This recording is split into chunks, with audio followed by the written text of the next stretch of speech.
Hola chicos, ¿cómo están? ¿Estudiaron para la prueba de química? Sí, estuve estudiando, estaría bueno que podamos charlar un poco sobre lo que estudiamos, a ver si hay diferencias y podemos entender mejor. Sí, yo pienso lo mismo. Si quieren empiezo yo. Acá tengo algo sobre los nutrientes y los alimentos. Escuchen.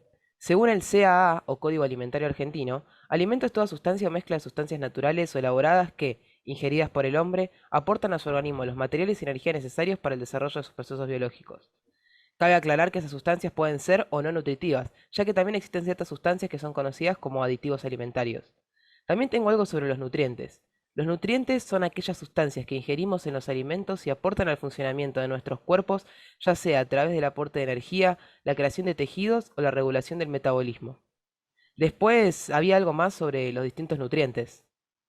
Sí, mirá, yo acá armé una presentación sobre los glúcidos. Ahí les muestro. Los hidratos de carbono son biomoléculas compuestas por carbono, oxígeno e hidrógeno. Estos tienen como principal función el aporte de energía a nuestro cuerpo. Los encontramos principalmente en alimentos derivados del trigo, como el pan, la pizza o las pastas. Los monosacáridos son la estructura más básica de los hidratos de carbono y no puede ser separada. Su unión genera la formación de disacáridos y polisacáridos, como vemos en las imágenes. Los monosacáridos se pueden clasificar según la cantidad de átomos de carbono presentes en triosas, tetrosas, pentosas y hexosas. Además se pueden clasificar según su grupo funcional, siendo aldosas aquellos que poseen un doble enlace en el carbono 1 y cetosas aquellos que lo poseen en otro número de carbono. A través de los carbohidratos podremos observar distintas reacciones, como la reacción de Maillard, la caramelización y fermentación. Las primeras dos tienen ciertas cosas en común, como la generación de aromas que se produce durante la cocción y que ambas son reacciones de pardeamiento, es decir, generan un color marrón en los alimentos. Entre las principales diferencias podemos mencionar que la caramelización necesita de altas temperaturas para poder ser llevada a cabo, mientras que la reacción de Maillard puede llevarse a cabo en temperaturas ambientes, aunque esta necesita de aminoácidos, cosa que no es necesaria para la caramelización. Además, la intensidad del color producido durante la caramelización aumenta cuanto mayor acidez contenga el compuesto, mientras que la reacción de Maillard, esta aumenta en conjunto con la alcalinidad del producto en cuestión. Por otra parte, la fermentación trata la transformación de los azúcares en alcoholes, calor y dióxido de carbono. Esto se produce gracias a la levadura consume gran cantidad de los azúcares generando que se hidrolicen los mismos. La hidrólisis es una reacción que se genera cuando una macromolécula entra en contacto con el agua, generando su rompimiento y por consecuencia dos enlaces distintos al original. La verdad, chicos, yo no puedo creer. Miren qué rica que puede ser la reacción de Maillard. Después pásame bien porque hay un par de cosas que no tenía. Miren acá. Acá tengo uno sobre las proteínas. Lo primero es que, ¿qué son las proteínas? Y son los polímeros formados por una cadena de aminoácidos. Un polímero es una cadena de monómeros que son estructuras sencillas que se unen para formar los polímeros. En el caso de las proteínas, los monómeros son los aminoácidos. Las proteínas pueden ser globulares o fibrosas. La principal diferencia en su solubilidad en agua, ya que los globulares son solubles mientras que las fibrosas no. Además cumplen ciertas funciones como la estructural, ya que forma estructuras de soporte y protección, la de transporte, ya que la mayoría de los transportadores son proteínas, catalítica, ya que disminuyen la energía de activación de las reacciones, reguladora, ya que pueden con la regulación del organismo, como como hace la insulina con la regulación del azúcar en sangre, por ejemplo, de defensa, ya que los anticuerpos son glucoproteínas de reserva, ya que se constituyen reservas de aminoácidos para el futuro desarrollo de un embrión, y de transducción, ya que muchas de las proteínas actúan como receptores de estímulos. Si queremos consumir proteínas, los principales alimentos que las contienen son las carnes y las legumbres. La estructura de los aminoácidos es esa que ven en pantalla. Esta es la cadena lateral, este es el grupo amino y esto es el ácido carboxílico. Además acá tenemos la parte polar y acá la parte no polar. Los aminoácidos se pueden clasificar en ácidos, neutros, básicos y aromáticos. Un concepto importante sobre las proteínas en su desnaturalización, que sería para que entiendan más o menos de lo que hablo, como que la proteína se reacomoda, cambia su forma. Esta se puede dar a través del cambio de temperatura, el amasado, el batido o el cambio en su pH, ya sea añadiéndole acidez o alcalinidad a nuestro producto en cuestión.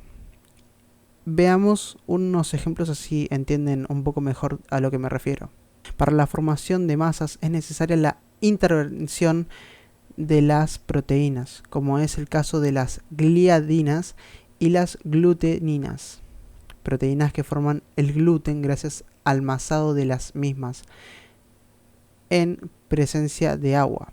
Es gracias al gluten que los bollos de masa levan y no se desinflan luego del horneado. Otro caso es el de las espumas, que son pequeñas burbujas de gas contenidas dentro de un líquido o un sólido. Lo más curioso es cómo se obtiene la consistencia de estas burbujas, y esto se logra gracias al batido. El batido es uno de los métodos que provoca la desnaturalización de las proteínas, ya que genera que la parte hidrofóbica, que se repele con el agua, quede del lado de la burbuja de aire, y la parte hidrofílica, que se une con el agua, quede del lado de la fase acuosa, logrando así formar una especie de capa resistente que rodea y estabiliza a la burbuja, formando lo que conocemos como espuma. Por último, les puedo mencionar los gélides, que son redes que pueden contener mucha agua en su interior. Su formación depende mucho del balance casi perfecto entre las fuerzas atractivas, que son las que unen a las proteínas, y a las fuerzas repulsivas, que son las que las separan. En caso de que las fuerzas repulsivas predominen, las proteínas no lograrán acercarse a la red, no se formará, mientras que si las fuerzas atractivas predominan, los espacios entre las proteínas no existirían y no se retendría el agua, no pudiendo formarse el gel. Acá les muestro algo sobre los lípidos, miren.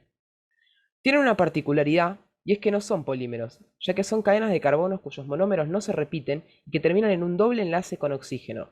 Otra particularidad es que, a pesar de tener partes hidrofílicas, tienen largas cadenas hidrofóbicas que los hacen no solubles en agua, aunque sí en otros compuestos. Si en el medio de la cadena no posee dobles enlaces, es un lípido insaturado. Si posee un doble enlace en el medio, es un monoinsaturado. Y si posee dos o más, es un poliinsaturado. Los lípidos pueden ser esteroides o ácidos grasos. La principal diferencia entre ambos es su estructura y la incapacidad de hidrólisis que poseen los esteroides. Los ácidos grasos con esfingosina, fosfato y aminoalcohol son esfingomielinas, que las podemos encontrar en las vainas de mielina del sistema nervioso. Con glicerol, fosfato y aminoalcohol son glicofosfolípidos y se encuentran en la bicapa lipídica de la membrana celular. Con glicerol son triaglisantes y se encuentran en grasas y aceites. Con alcohol de cadena larga son ceras, y con 20 átomos de carbono son prostaglandinas, que se pueden encontrar en diversas partes del cuerpo, aunque principalmente en los músculos. Un caso particular dentro de los hidratos de carbono es la margarina, ya que, aunque algunos lo consideran un alimento natural, no lo es en su totalidad, ya que debe atravesar por el proceso de hidrogenación, el cual consiste en añadir hidrógeno y algún catalizador, que suele ser algún metal, al enlace para eliminar los dobles enlaces y generar un lípido saturado. También hay acá algo de las emulsiones, que son compuestos en los que los lípidos que, como dijimos, son insolubles en agua, logran mezclarse con agua. Esto se consigue gracias a un fuerte, rápido y constante batido. En conclusión, las emulsiones son mezclas entre una fase acuosa y una fase aceitosa. De todas formas, esta mezcla no es homogénea, ya que cuenta con dos fases, una fase dispersa y una fase dispersante, las cuales están unidas por un emulsionante. Aquí en la imagen podemos apreciarlo con claridad, como la parte polar se une con la fase dispersante y como la parte no polar se une con la fase dispersa. Algo similar a lo que habíamos visto sobre las espumas. De hecho, algunas veces los emulsionantes son proteínas, aunque a veces suelen ser fosfolípidos. Acá tengo algo sobre vitaminas y minerales. Miren, las vitaminas se dividen en dos grandes grupos. Las vitaminas hidrosolubles, que son solubles en agua, y las liposolubles, que no son solubles en agua, pero sí en otros compuestos orgánicos. En el grupo de hidrosolubles podemos encontrar la vitamina C y las 8 vitaminas del grupo o complejo B. Estas suelen participar en el metabolismo de carbohidratos, lípidos y proteínas. Al ser solubles en agua, son eliminadas a través de la orina, por lo tanto es muy importante su consumición, siendo muy poco riesgosa la hipervitaminosis de este tipo de vitaminas. Las podemos encontrar principalmente en las frutas y los vegetales que provienen de las hojas de las plantas. Por otro lado, la A, D, E y K son liposolubles y se encargan de la formación de estructuras corporales. Se suelen almacenar en el hígado y otros órganos, por lo que se debe regular su consumición, para no sufrir enfermedades relativas a ellas. Se pueden encontrar en alimentos provenientes de semillas y los de origen animal con alto contenido graso. Se debe tener cuidado con la cocción de los alimentos que contienen vitaminas, pues puede perderse parte de las mismas debido a su fácil liberación e inactivación. Bueno, acá está lo de los minerales. El primero es el calcio, el cual se puede encontrar con facilidad en los lácteos.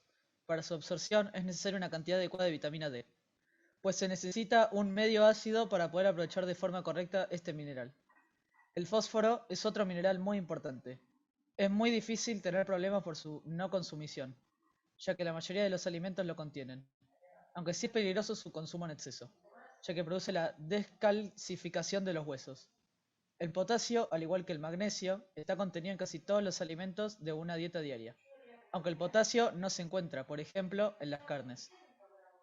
El zinc lo encontramos en productos de origen animal, como carnes y lácteos, aunque también lo podemos encontrar en frutos secos, como las nueces. El hierro, para poder ser absorbido, debe estar en su forma reducida y no en su forma oxidada, por lo que es generalmente acompañado por la vitamina C como reductor. En caso de necesitar hierro, las mejores fuentes son el hígado y la morcilla, además de las carnes rojas. En el caso de las legumbres y algunas verduras, su absorción se dificulta por la presencia de ácido oxálico, el cual inhibe algunos iones. Hablando de minerales, es muy importante hacer un apartado para hablar del agua. Miren esto. Primero que todos sabemos, además de ser un alimento, el agua sirve para el higiene, el riego de plantas, producciones industriales, etc. Yo a veces me planteo, sabiendo un poco del tema, que tenemos que estudiar cómo sería un día sin agua, ¿no? Sería imposible vivir sin el agua, creo que nunca la vamos a apreciar hasta que nos falte. Bueno, no me quiero desviar mucho. Seguimos hablando sobre el tema, la alimentación va mucho más allá del consumo del agua como bebida. Hay algo que se llama actividad de agua, que es la cantidad de agua presente en los alimentos que está libre o no enlazada. Y mientras más agua haya presente, mayor es el riesgo de presencia de bacterias, aunque estas pueden ser asesinadas con procesos térmicos, como por ejemplo la pasteurización de la leche. Es en gran parte la actividad de agua la responsable del vencimiento de los alimentos. Además, para decir que un elemento es no perecedero, se depende de la misma. Por otro lado, si el agua presente se congela, puede generar procesos irreversibles que afecten al sabor y o a la composición de los alimentos. Ojo, no nos olvidemos de los aditivos. No son nutrientes, pero son parte de los alimentos. Escuchen esto. Un aditivo alimentario es cualquier ingrediente agregado a los alimentos intencionalmente sin el propósito de nutrir, con el objeto de modificar las características físicas, químicas, biológicas o sensoriales durante la manufactura, procesado, preparación, tratamiento, envasado, acondicionado, transporte o manipulación de un alimento. Esa es la definición del CAA para aditivos alimentarios. Como ejemplos, para que entiendan bien de qué estamos hablando, podemos mencionar los colorantes, edulcorantes, espesantes y bueno, muchos más. Bueno, ahora estoy más seguro para el examen, seguro aprobamos. Sí, igual manden la presentación que armaron porque yo no noté nada, ¿eh? Lo mío ya la pasó al grupo. Nos vemos, chicos. Suerte en las pruebas.